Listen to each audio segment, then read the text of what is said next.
Airport staff were keen to show this was just another day at Sharm el Sheikh International. But these are in fact extraordinary times for Egypt.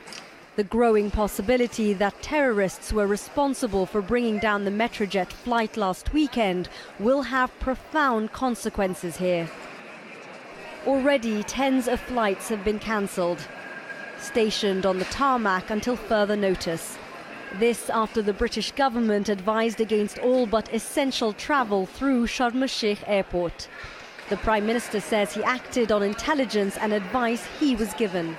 I have to put the safety and want to put the safety of British people first. Now, if that Russian airliner was brought down by a terrorist bomb, that does have very real implications, and it means it's absolutely essential that we see that improvement of security at Sharm el Sheikh airport. So to those people in Sharm el Sheikh who are overdue coming home, we'll do everything we can to bring you home, but it must be bringing you home safely.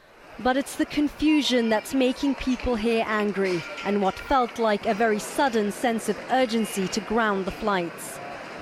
On Wednesday, British aviation experts were deployed here to Sharm el Sheikh airport to assess the security situation. It was after they made that assessment that the government decided to delay all the flights.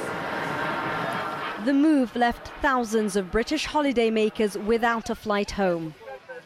Debbie has visited Sharm el Sheikh several times in the past few years. She admits security at the airport is poor and says once she was allowed to board a flight home without having to show her passport. Sharm's very relaxed, to be fair.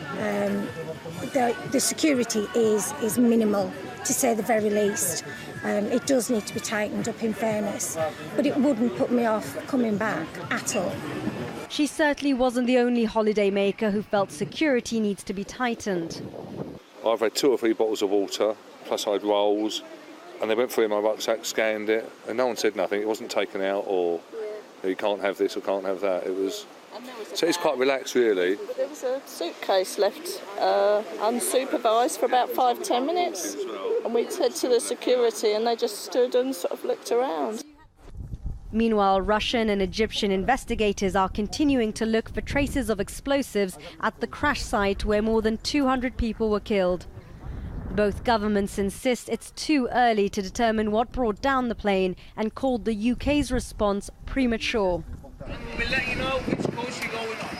People are starting to get the answers they need about how to get home. But with Red Sea tourism being one of Egypt's main sources of revenue, the question is whether they'll ever come back.